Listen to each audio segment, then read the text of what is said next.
Saya adalah perawat di Rumah Sakit Melati, tepatnya di ruang A ini, yang akan merawat ibu atau bapak dari mulai pukul 7 sampai dengan pukul 14. Bapak, tujuan saya ke sini, saya akan melakukan pemeriksaan fisik kepada bapak atau ibu ya. Jadi pemeriksaan fisik itu bertujuan untuk mengkaji status kesehatan bapak mulai dari ujung kepala sampai dengan ujung kaki.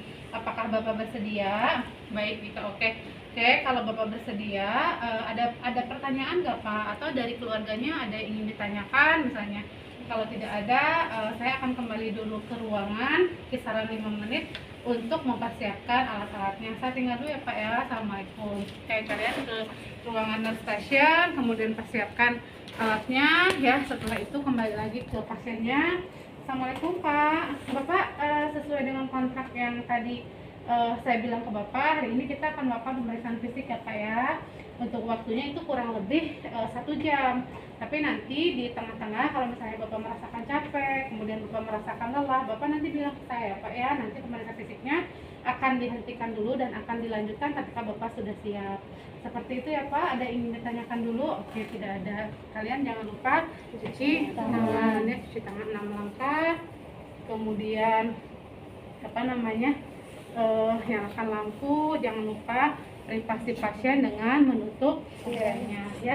Oke Bapak, sebelum kita mulai, alangkah lebih baiknya kita baca basmalah bersama-sama ya Pak ya. Bismillahirrahmanirrahim. Bapak, untuk posisinya mau seperti apa Pak? Posisinya mohon maaf, saya bantu untuk mengatur posisi Bapak. Oke, setengah duduk. Kalian misalnya siapkan si pasien itu setengah duduk ya. Oke. Oke, setelah itu kita posisikan si pasiennya itu setengah duduk ya. Oke, Bapak, kita mulai ya Pak ya. Sebelum kita mulai saya mau tanya-tanya dulu sebentar ya Pak ya. Pak, kemarin berat badannya berapa kilo dan tinggi badannya berapa sentimeter? Kalau misalnya si pasien ini tidak memungkinkan untuk ditimbang, jadi kita tanyakan sebelumnya dia berat badan dan tinggi badannya berapa. Oke Bapak, saya mau tensi dulu ya Pak ya. Nah, satu tensinya yang kayak gini. Disuruhnya 2 Bu. Disuruh ibu labnya. 2 kemana? Kan telinga saya cuma 1. Cuma sepasang ya. Pas so sweet. Bapak, kita mulai melakukan tensi darah dulu ya Pak ya. TTP dulu ya. Udah bisa nanti? Belum. Insya Allah. Oke ya, kemudian sambil ditensi teman-teman sambil berbarengan dengan pemeriksaan suhu ya. Bapak, punten ya Pak ya, saya mau memasukkan termometer ya Pak. Pak, punten ya Pak ya, kalau Bapak merasa tidak nyaman Bapak bilang ya. Oke, Pak, dikempet ya Pak, punten. Nah, pastinya suruh gini ya. Oke Bapak, sambil diukur suhunya, sambil ditensi ya Pak. Belum juga belum bunyi ya. Oke, sambil kita menunggu, sambil kita TTP dulu ya. Jadi untuk posisi melakukan proses tanda-tanda vital itu adalah posisi ini ya, harus sejajar dengan ini arteri brachialis ya.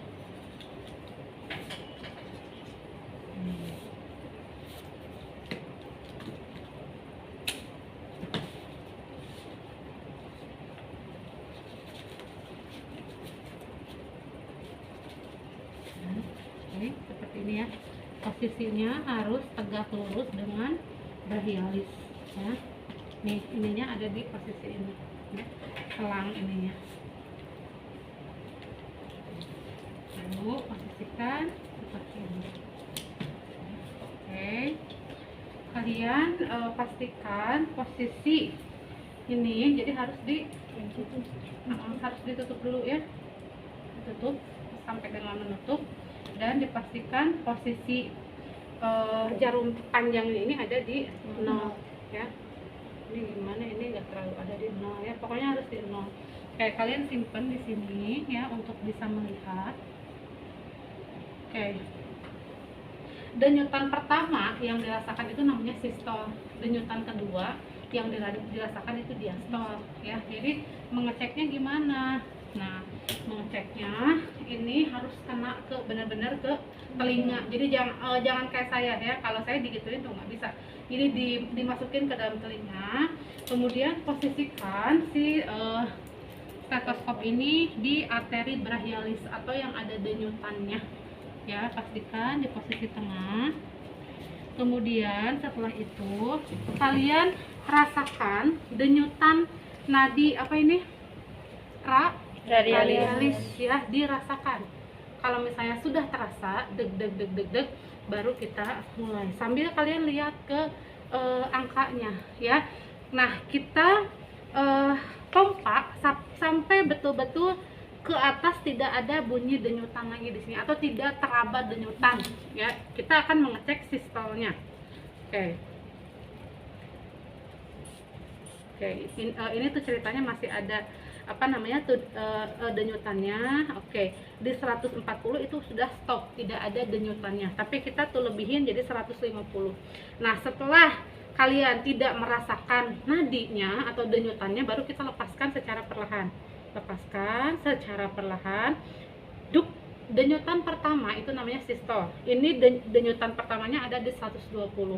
Kemudian kita turunkan lagi sampai dengan ke bawah. Denyutan yang kedua saya rasakan di angka 80, itu namanya diastol. Jadi itu tensinya adalah 120/80 ya. Seperti itu bisa dipahami. Nanti dicobain ke teman-temannya ya. Setelah itu Bapak untuk tensinya 120/80 ya Bapak ya, dan itu masih di kisaran angka normal ya Pak ya. Normalnya 120/80. Oke. Kemudian kita bereskan lagi ceritanya ya.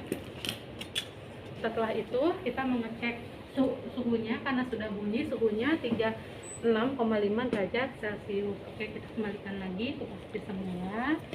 Setelah itu kita menghitung frekuensi nadinya dan juga nafas, itu dilakukan bersamaan. Jadi bersamaan itu bukan berarti teman-teman sama gitu ya, itu kan kedua-duanya dikaji, enggak, karena itu nggak bisa. Jadi menghitung nadi radialis sebanyak 1 menit, menghitung frekuensi nafas juga selama 1 menit. Frekuensi nafas bisa dilihat dari mana? Pengembangan dadanya atau pengembangan perutnya. Jadi gini posisinya. Nah, jadi tuh teman-teman fokus dulu ke nadi ya, itu dihitung selama 1 menit, lalu fokus ke dada.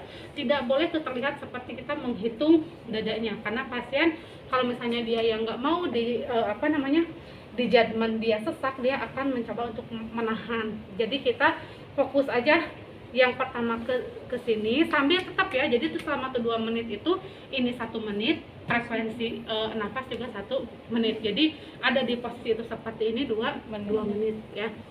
Oke, Pak, cukup Pak. Oke, sambil jangan lupa bawa catatan kecil kalau akan melakukan pemeriksaan fisik itu, untuk menuliskan apa yang kita dapatkan ya. Oke Bapak, untuk di tensinya, untuk pemeriksaan tanda-tanda vitanya sudah selesai ya Pak ya.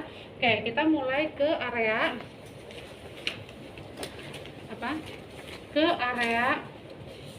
kepala ya. Oke, kepala ini saya sambil lihat ya, dan saya dengan kepala juga ya. Oke, yang teknik yang dilakukan itu ada 4, ada inspeksi, palpasi, perkusi, dan auskultasi ya, 4. Kalau inspeksi itu dilihat, kalau misalnya palpasi itu diraba, kalau misalnya perkusi itu diketuk, auskultasi didengar ya. Oke, kita inspeksi dulu kepalanya ya. Untuk area kepalanya ini, kepalanya bentuknya simetris, kemudian warna rambutnya hitam, distribusi rambutnya merata, tidak ada perdarahan, tidak ada lesi, tidak ada deformitas, rambutnya juga dalam keadaan bersih, agak sedikit berminyak, dan juga tidak rontok ya. Oke, kemudian mahasiswa melakukan palpasi. Oke Bapak, saya izin untuk meraba-raba area kepala Bapak ya Pak ya. Oke, di kepalanya tidak ada lesi. Kemudian Bapak nyeri nggak Pak pada saat saya tekan? Oke, tidak ada nyeri tekan, tidak ada deformitas ataupun tidak ada pembengkakan. Oke, kemudian Mata ya.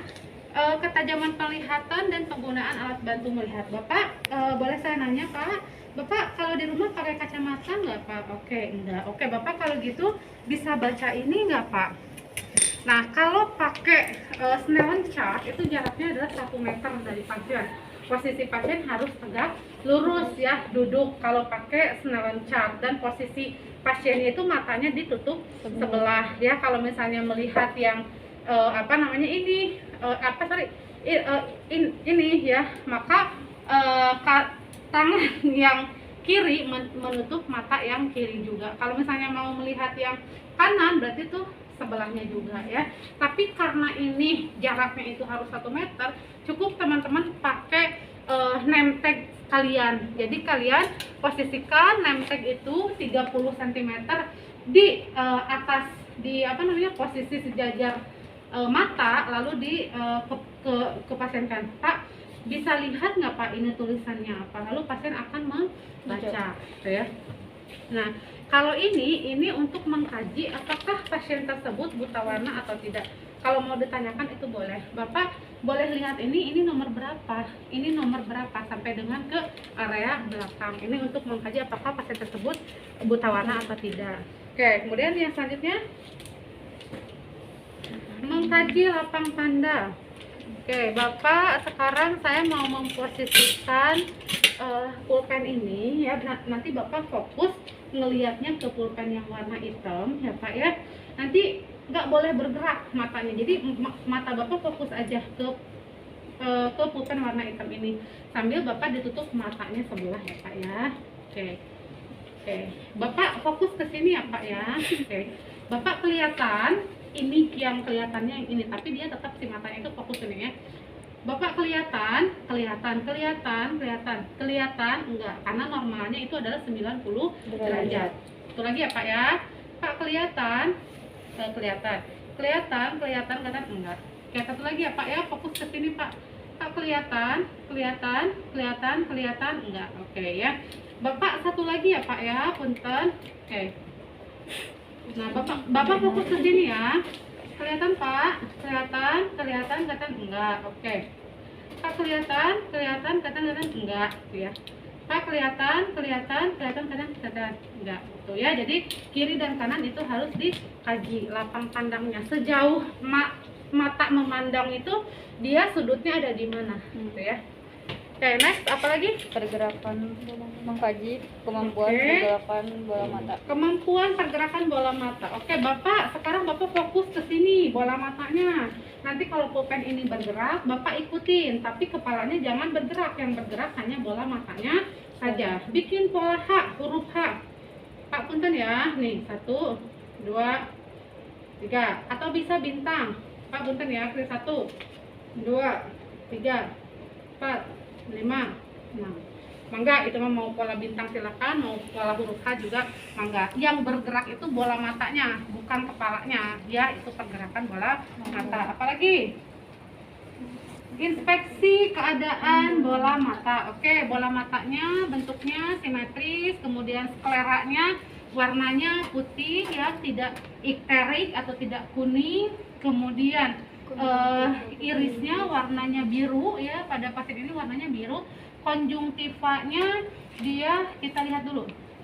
Bapak bisa lihat tuh ke atas matanya Pak, lihatnya gini ya. Jadi kita giniin ya, atau kita posting gini. Pak punten ya, konjungtiva tuh yang di bawahnya. Warna normalnya itu adalah merah muda. Kalau pucat hati-hati, dia anemia. Kalau kemerahan banget hati-hati, infeksi ya. Jadi kita lihat sambil si pasiennya disuruh untuk melihat ke atas ya. Oke, kemudian Bapak coba sini Pak lihatnya. Oke, dekatkan. Kalau didekatkan si pupilnya itu akan mengecil. Kalau dijauhkan dia akan membesar ya. Satu lagi. Nah, tuh ya. Satu lagi boleh gitu, atau boleh seperti ini ya, didekatkan lalu dijauhkan, didekatkan lalu dijauhkan. Itu refleks pupil atau refleks cahaya. Kemudian apa lagi? Jarak dekat. Oke, refleks mengerti. Mana tadi yang jarak dekat enggak gitu ya. Reaksinya hanya sampai refleks cahaya aja. Oke, sekarang siapkan tisu ini untuk refleks mengedip ujungnya, lalu dia mengedip atau tidak ya. Sentuh bagian ujung mata pasien, dia mengedip atau tidak. Kalau pada pasien ini itu tidak normal ya, karena kalau kayak kita kan dikituin kan dia langsung mengedip ya, kiri dan juga kanan. Oke, satu lagi. Oke, kemudian kelopak matanya, Bapak punten merem Pak, dipalpasi. Pak, nyeri nggak Pak? Enggak. Oke, tidak ada nyeri tekan di area kelopak mata. Kemudian apa lagi? Telinga. Oh sorry, yang tadi itu palpasi tekanan bola mata ya. Nah kemudian kita suruh pasiennya untuk merem ya, Pak. Punten Bapak merem ya. Ada nyeri nggak Pak? Ini untuk mengkaji palpasi kelopak mata, dan ke bawah ini untuk mengkaji lacrimal gland atau pengeluaran berlebihan air mata. Kita palpasi. Pada saat itu dipalpasi dia ada keluaran air mata nggak yang secara tiba-tiba ya? Itu untuk lacrimal gland. Kemudian telinga ya, mahasiswa mengkaji keadaan lubang telinga. Oke, bentuk telinganya simetris kiri dan kanan ya. Kemudian ukurannya juga normal atau standar ya, tidak ada lesi ya. Kemudian tidak ada massa, dan juga pada saat kita palpasi, Bapak ada nyeri nggak di telinganya? Tidak ada nyeri tekan ya. Itu untuk di area telinga. Kemudian apa lagi? Mengkaji keadaan lubang Oke, telinga. Bapak punten ya, saya mau lihat lubang telinganya. Oke. Pak punten ya Pak ya, lihat ke sini Pak. Oke, kita lihat dulu lubang telinganya. Lubang telinganya bersih, tidak ada kotoran dan juga tidak ada perdarahan. Bapak punten satu lagi Pak. Agak sedikit dijewer, tapi bukan dijewer ya, ditarik. Oke, tidak ada perdarahan dan juga tidak ada lesi, tidak ada kotoran ya, bersih. Next, Palpasi area belakang. palpasi area belakang telinga. Kemudian mahasiswa mengkaji fungsi pendengaran. Oke, Bapak punten ya Pak ya, kalau Bapak sakit nanti bilang ya Pak. Palpasi bagian area telinga belakangnya ya, dipalpasi oleh teman-teman sampai dengan sini. Pak, ada nyeri nggak pada saat saya palpasi? Tidak ada. Oke, Bapak bisa mendengarkan suara jam tangan saya nggak Pak, yang ada detiknya ya? Kedengeran nggak Pak? Kedengeran. Satu lagi Pak, ya pokoknya tuh caranya tuh gimana aja. Pak, kedengeran nggak? Kedengeran. Atau pakai suara rambutnya sendiri kalau itu ibu-ibu dikituin ya. Nah kemudian untuk pemeriksaan telinga juga ada 3 pemeriksaan yang bisa dilakukan, nanti bisa dilihat di modul. Ada pemeriksaan Rine, Weber, dan juga Swabach. Itu pakai garpu tala ya. Nanti teman-teman bisa mempraktekkan, ada di modul ya. Tapi kalau untuk tes secara kasar itu cukup menggunakan jarum tangan yang ada detiknya dan juga suara gesekan rambut ya. Oke, kemudian apa lagi?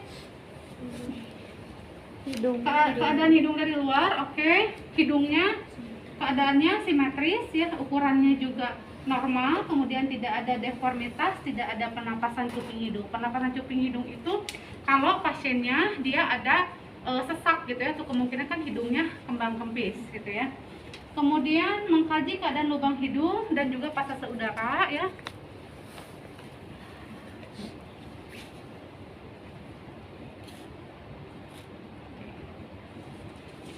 Bapak, coba saya lihat hidungnya Pak ya, punten ya, nanti saya mau melihat hidung Bapak. Oke, Pak punten ya Pak ya.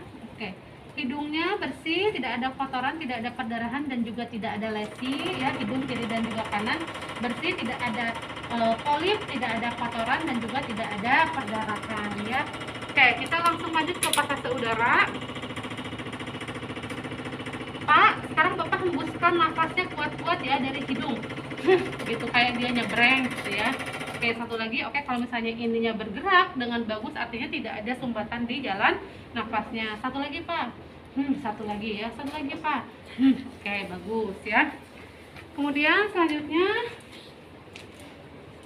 melakukan palpasi tulang-tulang hidung dan sinus hidung, frontalis dan juga maksilaris ya. Bapak punten ya Pak ya, saya akan pegang area kepala Bapak. Pak, ada nyeri nggak Pak? Nggak ada. Oke, ada nyeri nggak Pak? Nggak ada.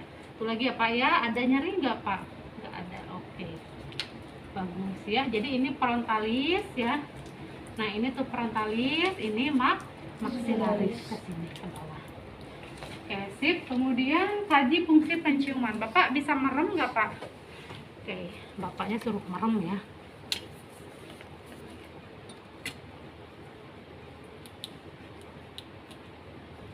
Oh baru ya, sorry ya.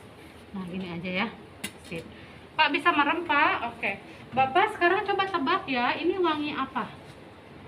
Minyak kayu putih misalkan. Oke, sekali lagi ya Pak ya.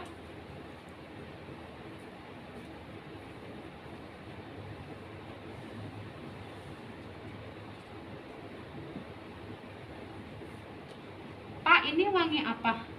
Kopi misalnya. Oke, berarti bagus ya, dia tidak ada masalah di penciumannya. Oke, next apa lagi? Masa mengkaji keadaan bibir. Oke.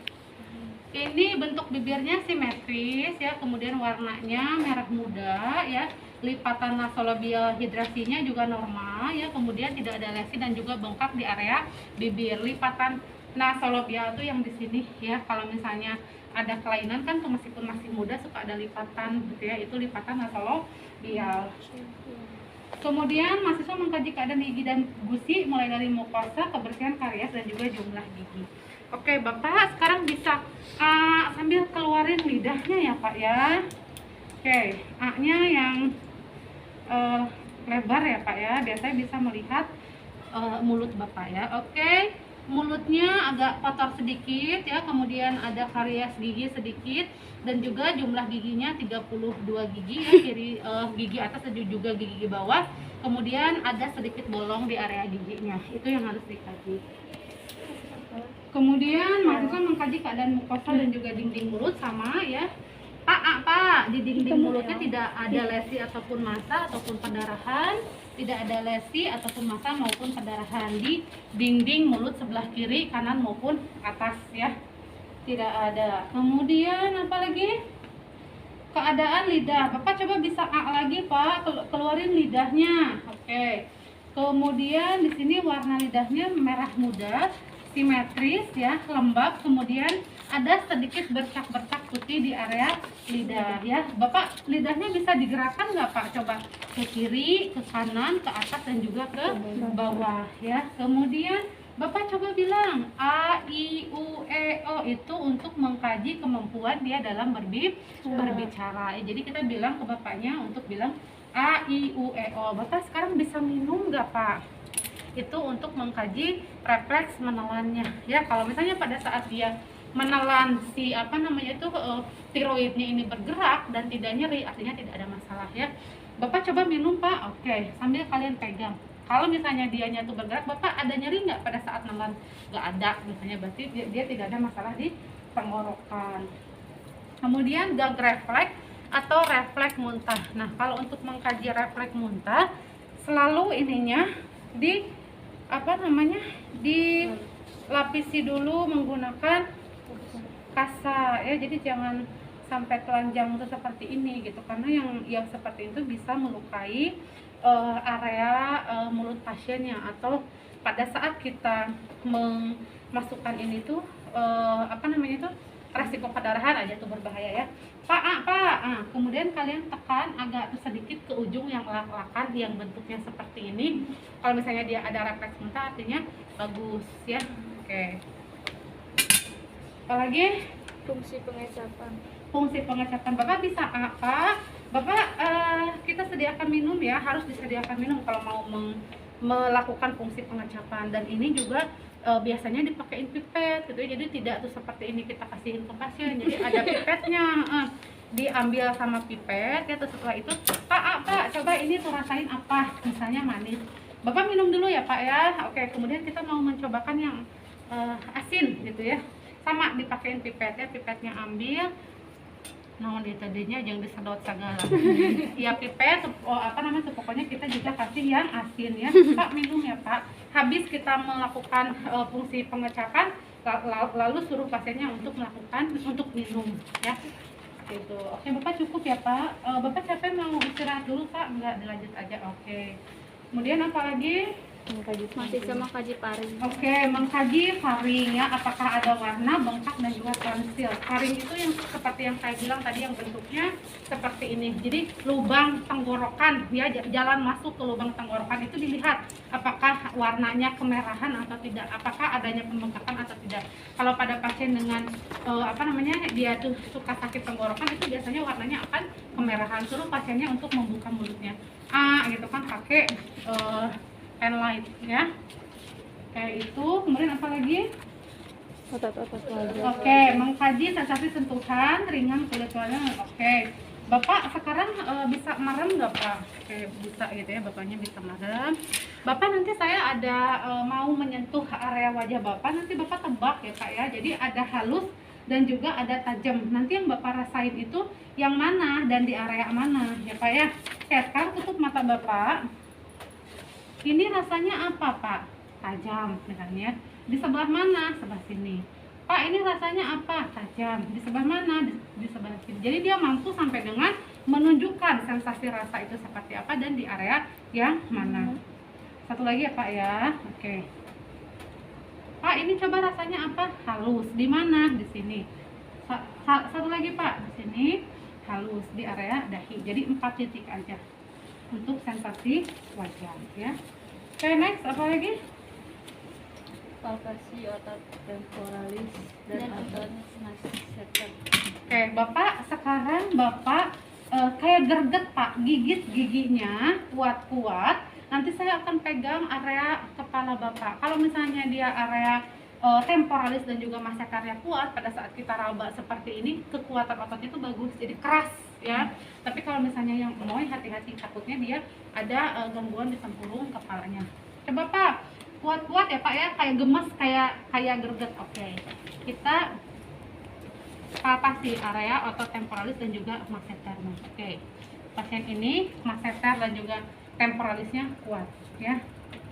Oke, kemudian apa lagi? Mengkaji kemampuan bicara klien. Oke, kalau pada saat dia berkomunikasi dengan kita tidak ada masalah, itu sebetulnya tidak perlu dikaji. Berarti kemampuan bicaranya juga bagus. Apalagi kalau misalnya pakainya capetang, berarti itu mah udah gitu ya, kemampuan bicaranya juga baik ya.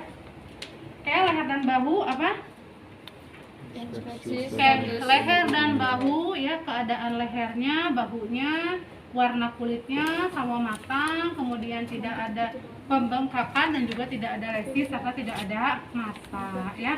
Melakukan apa sih kelenjar limfe. Oke, limfe itu dari mulai belakang telinga sampai dengan ke bawah sini ya. Oke, punten ya Pak ya, saya pegang dulu Pak. Oke, hati-hati ada pembengkakan ya. Kalau pada pasien anak-anak, kalau misalnya ada pembengkakan limfe, itu menandakan adanya sesuatu ya. Oke. Nah, limfo itu bisa sampai ke tiak ya. Jadi tuh limfo itu bisa sampai ke tiak. Jadi harus dipalpasi nanti kalau untuk ke tiak itu adanya di area dada. Ya, jadi mulai dari ujung kepala ujung telinga sampai dengan ke bawah itu adalah kelenjar limfo. Kemudian kelenjar tiroid dari mulai bawah sampai dengan ke ini, ke tiroid kalian. Bu izin dulu Kak ya, Bi. Nih, kan itu di sini ya, sampai dengan ke bawah ya. Oke, kemudian apa lagi? Vena jugularis, adakah peningkatan vena jugularis atau tidak? Vena jugularis itu muncul biasanya pada pasien dengan gangguan kardiovaskuler atau pada penyakit jantung gitu ya. Si pasiennya itu disuruh noleh ke sebelah kanan, lihat apakah ada peningkatan vena jugularis atau tidak. Kalau misalnya ada, kita harus ukur ya si vena jugularisnya dengan menggunakan 2 penggaris. Kalau misalnya ada 2 penggaris, satu lagi. Oke, kalau vena jugularis itu si pasiennya diposisikan melihatnya ke sebelah ke sebelah kanan ya. Kemudian kita hitung berapa peningkatan vena jugularisnya. Ini tuh angkanya tuh di sini dan si posisi penggaris ini di atasnya sini. Nah, sejajar ke dada sini. Jadi kalau misalnya ada peningkatan berapa sentimeter, nah di sini berarti kalau misalnya di sebelah sini misalnya ada 2 cm. Oke ya, jadi itu seperti itu ya. Karena pada pasien ini tidak ada peningkatan vena jugularis, jadi kita tidak bisa melihat apakah ada peningkatan vena jugularis atau tidak. Tapi kalau misalnya ada, itu dilihat di sini. Nah, ini baru Nah, teman-teman di sini 2 cm misalnya. Oh ya, dia ada peningkatan vena jugularis ya. Gitu. Nanti untuk normalnya itu kalau nggak salah lebih dari 2 cm ya, ada di buku modul. Oke. Next apa lagi? Oke, kemampuan pergerakan leher. Sekarang Bapak coba Bapak kepalanya digerakin ke kiri, kemudian ke kanan, ke atas dan juga ke bawah ya, seperti menggerakkan leher kiri, kanan, atas dan juga bawah. Oke. Kemudian apa lagi? Kekuatan otot leher, sternocleidomastoideus dan juga otot trapezius. Oke, kalau untuk trapezius ya, kalian berikan tekanan ke kepala pasien, kemudian pasien mencoba untuk menahan. Pak, sekarang saya akan memberikan tekanan ke sebelah sini, Bapak lawan ya. Jadi gini, kalau misalnya dia kuat, tidak ada masalah di otot trapeziusnya. Iya tuh trapeziusnya. Satu lagi ya Pak ya. Oke, berarti dia kuat. Satu lagi, kalau untuk sternocleidomastoideus, pasiennya suruh seperti ini, Pak, gini ya. Nah, kemudian saya akan memberikan tekanan ke bahu Bapak. Nanti Bapak coba untuk tahan sekuat-kuatnya ya. Oke, seperti ini. Kalau misalnya dia mampu untuk melawan, artinya dia si otot sternocleidomastoidusnya itu dia kuat ya. Jadi itu suruh pasiennya gini, kemudian kita berikan tekanan ya. Kemudian dada posterior atau area depan ya. Tadi ya, inspeksi bentuk dada. Bentuk dada itu ada 3 kalau kalian baca di buku ya. Ada pigeon chest, panel chest dan juga pigeon chest, panel chest, hiji deui pokoknya ada dada burung, dada gentong, satu lagi dada ke belakang ya. Nanti baca di buku. Kemudian itu untuk bagian depan, untuk bagian belakang itu ada 3 juga. Ada kyphosis, lordosis dan juga ada scoliosis. Kalau misalnya melihat bagian punggung belakang, si pasiennya itu harus diposisikan duduk tegak lurus. Nah, kita bisa melihat bentuk seseorang itu ketika dilihat dari samping, apakah dia berbentuk S, berbentuk gini ya, ataupun berbentuk gini. Ya, itu bisa dilihat dari samping, entah itu dada posterior ataupun anterior ataupun posterior ya. Oke, kemudian apa? Ini bagian dadanya, warna kulitnya sama matang ya, dan juga tidak ada kelainan bentuk tulang belakang ya. Untuk posteriornya itu tidak ada anterior ataupun posterior, tidak ada lesi, massa ataupun perdarahan ataupun nodulasi ya. Oke, kemudian kita izin ke bapaknya untuk membuka baju ya. Pak, saya mau periksa area dada Bapak, apakah Bapak bersedia untuk dibuka dadanya? Oke, saya bersedia. Baik, kita buka ya. Oh, ini mah Ibu ya, sorry ya Bu. Oke, sekarang lihat ya pengembangan dadanya, simetriskah atau tidak. Suruh pasiennya untuk bernapas. Bu, napas Bu. Oke, keluarkan. Ibu nafas, keluarkan. Nafas, keluarkan. Nafas, keluarkan. Bu, sekarang Ibu bilang 77. 77 itu pemeriksaan taktil vokal primitus ada di situ ya. Nah, satu lagi Bu, 77. 77. 77 ya, itu pemeriksaan taktil vokal primitus. Jadi untuk mengkaji apakah getaran dada kiri dan juga kanannya seimbang atau tidak. Kenapa itu? Ngap. Duduk, itu kasihan duduk tuh. Kasih duduk dulu. Iya tuh, jangan lupa ini memang di sini ngap banget, nggak ada AC-nya. Suruh duduk dulu, kasihan. Oke, sama ini ya.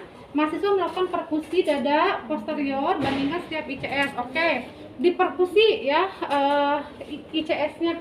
Jadi ICS itu bukan tulang, tapi bagian di antara tulang yang apa tuh namanya? Kan ini ICS di tengah-tengahnya ini namanya ICS atau interkostal ya. Di perkusi ya, polanya zigzag ya, seperti ini. Nah, ya polanya seperti ini sampai dengan ke ICS 12 ya. Oke. Normalnya itu suaranya adalah resonan, kecuali pada saat kalian masuk ke area dada sebelah kiri, itu suara yang muncul redup atau danes. Oke. Ya, jadi itu suara normalnya adalah resonan ya. Oke, kemudian apalagi melakukan auskultasi suara paru berdasarkan pola perkusi. Jadi sama ya, jadi kalau misalnya kalian perkusinya itu area kanan dulu, berarti untuk di auskultasinya juga area kanan dulu ya. Boleh sok keluar dulu. Yuk, kita auskultasi ya. Bu boleh nafas Bu, oke. Nafas Bu, keluarkan. Oke. Ibu nafas keluarkan. Bu nafas keluarkan. Nafas keluarkan. Nafas keluarkan. Nafas keluarkan. Nafas keluarkan. Nafas keluarkan. Nafas keluarkan. Nafas keluarkan. Seluruh area lapang paru ini normalnya yaitu vesikuler ya. Adapun suara suara tracheal itu ada di tenggorokan ya. Ini suara tracheal ya. Kemudian ini suara bronhial, ini suara bronhovesikuler. ICS 12 kiri, 12 kanan, bronhovesikuler. Nah, seluruh area lapang paru ini dinamakan suara nafasnya itu vesikuler ya. Oke, ya, paham ya? Oke, next apa lagi? Dada anterior sama ya, untuk dada anterior dan juga posterior pun sama. Jadi untuk di area belakangnya pun tadi seperti yang saya katakan ya, harus dikaji bentuk tulang belakangnya, skoliosis, lordosis ataupun kifosis. Kemudian dilihat apakah ada warna kulitnya, apakah ada lesi, massa ataupun nodulasi. Kemudian dikaji ya pola pengembangan nafasnya ya.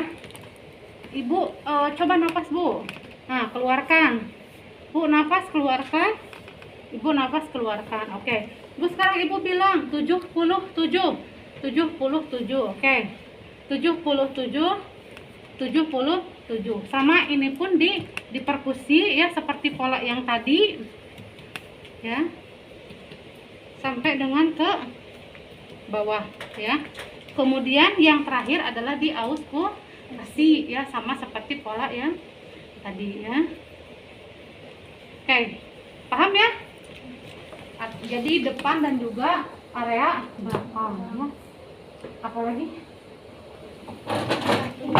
Jantung. Oke. Jantung ya. Oke. Jantung puls inspeksi ya. Inspeksi pulsasi letak jantung ICS 2 kanan, aorta kiri pulmoner, atas mana? Aduh, jantung liar, saya melihat ini. Gini ya, kalau jantung lihat apakah ada pulsasi atau tidak. Pulsasi itu adalah getaran yang ada di area-area batas-batas jantung. Nah, batas-batas jantung itu apa aja ya? Nah, di ICS 2, nah kan ini kan satu, dia 2. Ini ada aorta ya. Ini aorta, kemudian di sebelah kiri itu ada pulmonal ya. Kemudian kita maju ke ICS 3 itu ada IRB ribs ya. Kemudian di ICS 4 ada area tricuspidalis. Di ICS 5 ada area apikal. Nah, jantung itu ada di ICS 5 atau area apikal. Nah, kemudian maju ke sini ke tengah-tengah ketiak itu ada sternum di sini teman-teman ya. Nah, jadi batas-batas jantung itu mulai dari ICS 2 kita perkusi, kemudian ke sini, ke sini, ke sini, ke sini, ke sini, ke bawah sampai dengan ke sternum di perkusi. Suara normalnya itu adalah dalmes ya. Nah, setelah itu di auskultasi suara S1 dan juga S2. Kalau misalnya suara S1 suara S1 itu dia terdengar di area apikal ya. S1 itu loop ya, itu suaranya loop. Kalau S2 itu di antara aorta dan juga pulmoner atau suaranya itu apa? Dub. Jadi kalau pada jantung manusia itu suara normalnya adalah loop dub, loop dub ya. Yang paling jelas terdengar kalau kita pasien tuh dewasa itu ada di S1, suaranya itu tadi loop. Kalau misalnya pada bayi lebih terdengar di dub atau di antara aorta dan juga pulmonal ya. Seperti itu ya teman-teman. Kenapa itu temannya? Nggak tahu ibu muntah-muntah. Muntah ya? Iya. Kasihan atau kade bisi apa namanya tuh hipoksia. Bawa dulu aja ke itu atau ada tuh UKS nggak di sini? Kasihan. Apa namanya pusing nggak? Pusing katanya. Heeh, ke UKS-nya ada nggak sih di sini tuh? Lupa saya. Heeh. Terus apa lagi?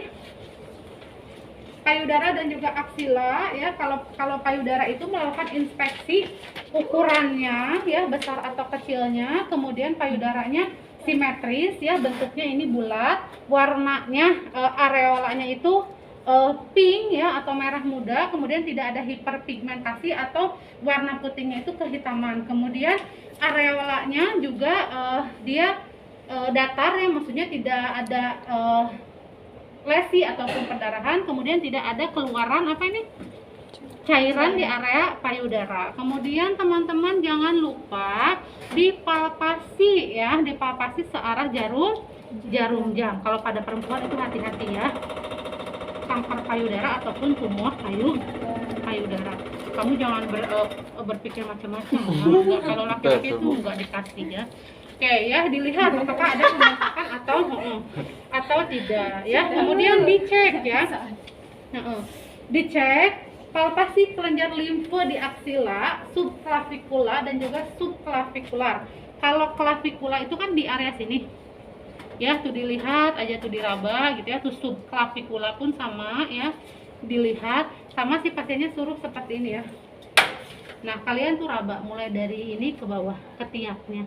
Apakah ada apa namanya itu pembengkakan kelenjar limfe di area aksila atau tidak ya. Kalau pada perempuan itu hati-hati tuh yang suka cabutin bulu ketiak ya.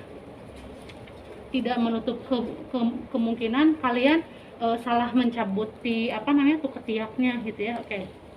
Apa sih ya? Oke, tidak ada pembengkakan pada kelenjar limfe ya. Oke, selanjutnya apa? Abdomen. Oke, untuk abdomen kalian bagi menjadi 4 bagian ya. Seperti ini.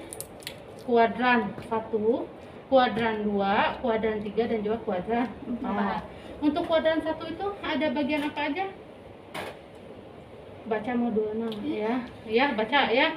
Untuk di bagian 1 itu ada ginjal, kemudian ada usus, duodenum, ileum ya, tuh yang kayak gitu-gitu.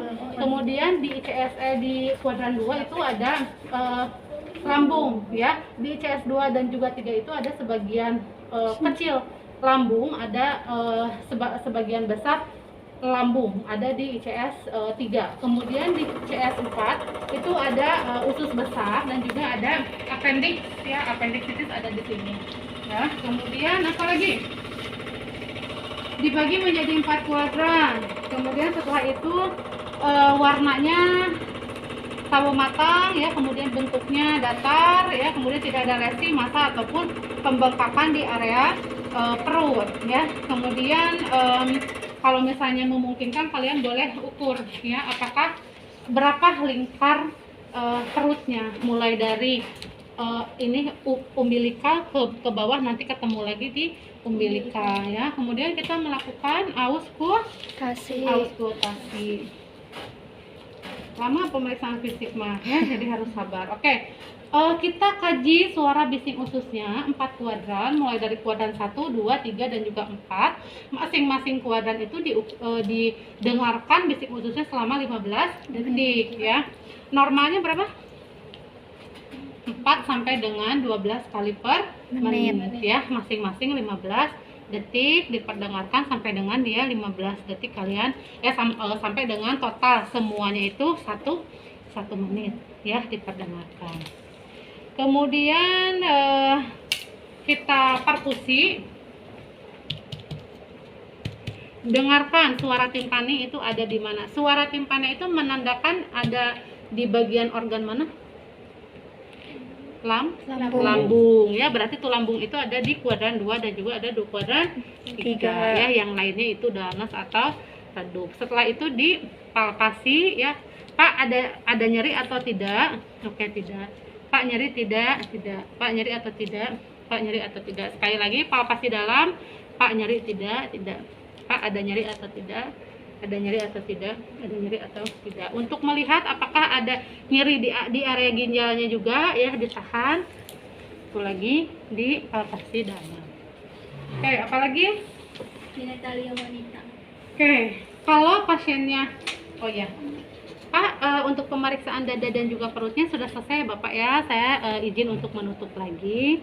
Oke, kita lanjut ke genitalia Bapak. Apakah bersedia untuk dilakukan pemeriksaan di area genitalianya? Kalau misalnya tidak, kalian cukup tanyakan saja ya. Kalau misalnya di genitalia, dia frekuensi buang air kecilnya itu berapa kali per hari, warnanya apa ya, dan juga konsistensinya seperti apa. Ada nyeri nggak pada saat dia buang air kecil?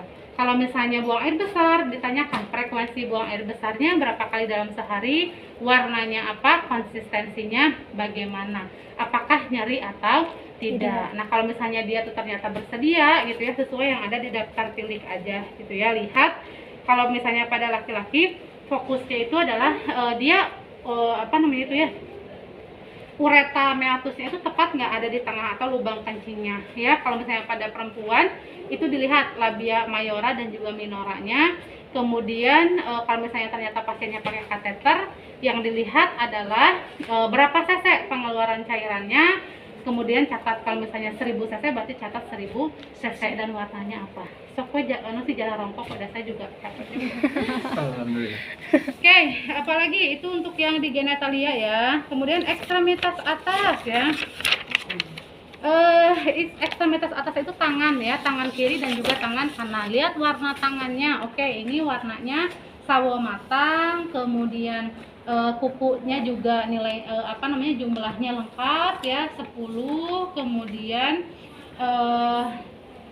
apa namanya tangan kiri dan kanan juga simetris ya, tidak ada gangguan, tidak ada deformitas gitu ya. Kemudian tidak ada presipitasi apa namanya, tidak ada lupa saya namanya itu apa ya, tidak ada tremor atau dia seperti apa ini namanya gemeteran ya, tidak tremor. Kemudian palpasi keadaan tulang dan otot ya. Pak, coba ada nyeri nggak Pak tangannya gitu ya, kita sambil menekan kiri dan juga kanan ya. Satu lagi, kemudian CRT-nya, capillary refill time-nya ditekan, apakah si pembuluh darah yang ada di tangan ini diginiin kembali dalam waktu 3 detik atau tidak ya, untuk semua tangan. Panas pakai ini ya, semuanya ya. Oke, dikaji CRT-nya atau capillary refill time-nya, sama yang itu juga ya.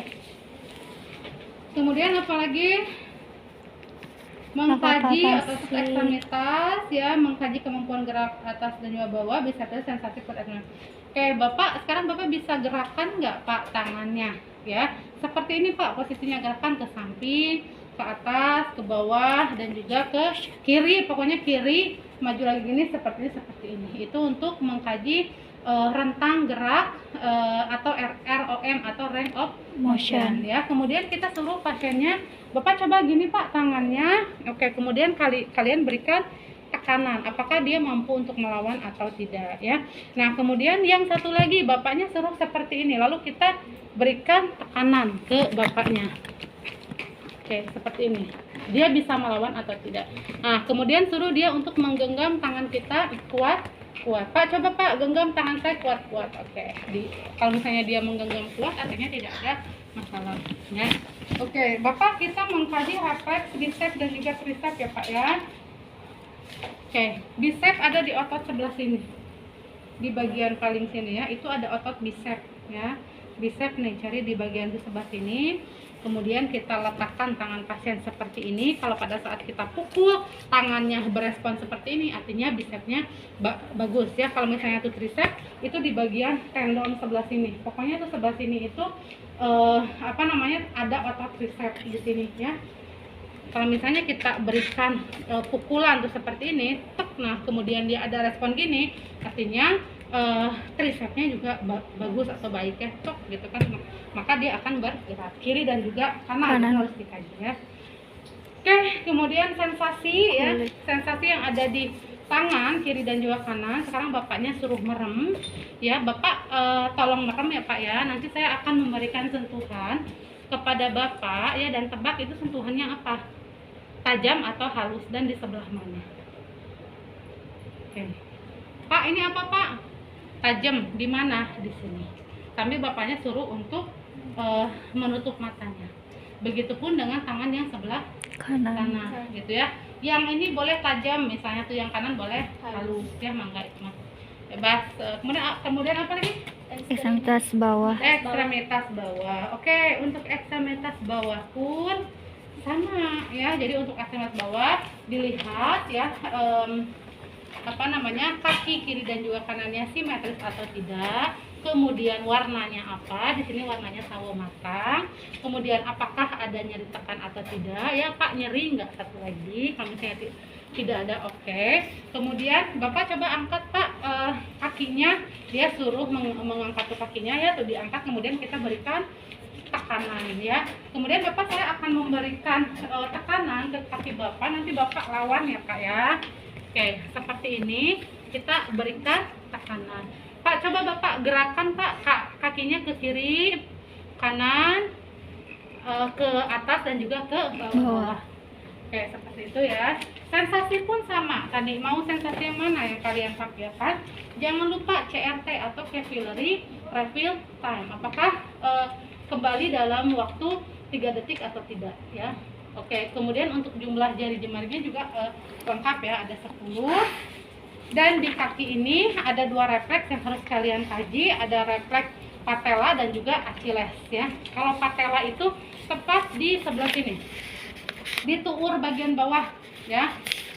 Posisinya pasiennya suruh untuk seperti ini. Kemudian yang ini diangkat ke sebelahnya, lalu ditekuk gini. Saya gimana pokoknya posisinya tuh ditekuk gini ya. Lalu kita berikan ketukan. Kalau misalnya dia gerak, artinya tidak ada masalah ya. Nah, yang Achilles itu di sebelah sini. Kalau misalnya tuh Achilles itu dipukul, maka ini yang akan bergerak ya, Achilles. Dengan maka dia akan bergerak ya. Tuh Achilles itu yang di belakang ini nih, di kaki kalian. Tapi tuh Achilles itu jarang bergerak ya, karena sepertinya ketepatan dalam mengetuknya itu harus betul-betul tepat. Paling yang suka bergerak mah di triceps di sini dan juga di Achilles, itu yang memang sering bergerak. Jadi ada respon gitu, ada tek gitu ya. Tapi tadi tuh posisinya ya, jadi harus dia itu gini, terus ininya diangkat ke sebelah sini ya. Maka yang diketuk adalah bagian ini ya. Oke, itu saja mungkin teman-teman ya, cukup ya. Kalau dari saya mah tidak banyak-banyak ya, Anda capek ya ngomong dari tadi. Jadi silakan teman-teman sekarang, oh iya, mengkaji ada 3-nya udim. Kalau udim itu fitting udim, kalau misalnya pada pasien dengan masalah masalah cairan ya, dia kan biasanya suka ada udim di area ekstremitas bawah. Cukup di seperti ini gitu. Nah kalian lihat apakah ada ada kedalaman enggak. Kalau misalnya ada, dicek fitting udimnya berapa. Itu di modul itu ada fitting udim 1 sampai dengan 4, nanti bisa dikaji ya gitu. Oke, itu teman-teman. Kalau misalnya sudah selesai ya Pak ya, nanti untuk hasilnya saya akan laporkan dan juga akan saya catatkan ya Pak ya. Nanti kurang lebih 10 menit lagi saya kembali untuk memberikan obat-obatan kepada Bapak. Apakah ada yang ingin ditanyakan? Oke, tidak. Jika tidak, saya akan kembali dulu ke ruangan. Silakan teman-teman bereskan semua alat-alatnya, cuci tangan, jangan lupa untuk didokumentasikan. Apa yang didokumentasikan bukan hanya respon aja, tapi hasil dari pemeriksaan fisik yang tadi didapatkan, mulai dari ujung kepala sampai dengan ujung kaki, itu dituliskan di catatan perkembangan atau di dokumentasi keperawatannya ya. Jadi bukan hanya respon aja yang ditulis, itu mulai dari TTP-nya berapa, berat badan, tinggi badan, sampai dengan hasil yang didapatkan ya. Oke, itu saja teman-teman yang bisa saya sharekan kepada teman-teman semuanya ya. Silakan jika teman-teman